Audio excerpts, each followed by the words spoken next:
ഒപ്പന മത്സരത്തിൽ ഇക്കുറി തനത് ശൈലി പിന്തുടരുന്നതിൽ സന്തോഷമുണ്ടെന്ന് ഒപ്പന അധ്യാപകനായ മുനീർ ദൂരദർശൻ വാർത്തകളോട് പ്രതികരിക്കുകയായിരുന്നു അദ്ദേഹം. ഒപ്പന എന്ന് പറയുമ്പോൾ പഴയ കാലങ്ങളിൽ നിന്ന് ഒരുപാട് വ്യത്യാസങ്ങൾ വന്നിട്ടുണ്ട്. പണ്ട് സിനിമാറ്റിക്, അതായത് സിനിമയിൽ നിന്നുള്ള അനുകരണങ്ങൾ ഒപ്പനയിൽ കടന്നു വന്നൊരു കാലഘട്ടം ഉണ്ടായിരുന്നു.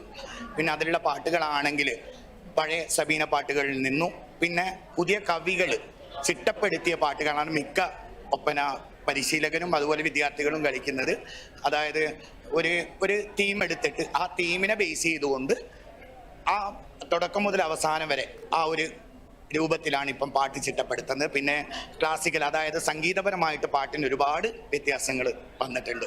പിന്നെ വസ്ത്രം നോക്കുകയാണെങ്കിലും പഴയ കാലത്ത് നിന്ന് കാച്ചിയും കുപ്പായും, അതായത് പുള്ളിക്കുപ്പായം, അങ്ങനെയുള്ള പല തരത്തിലുള്ള കുപ്പായങ്ങൾ ഉണ്ടായിരുന്നു. മാങ്ങാത്തട്ടം, അതുപോലെ മണവാട്ടിക്ക് മത്താവ്, അതായത് വെള്ളിക്കസവിൽ നെയ്തെടുത്ത ഡ്രസ്സായിരുന്നു അന്നുണ്ട്. അപ്പം ഇപ്പം അത് കിട്ടാനൊന്നുമില്ല, റിച്ചാണ്.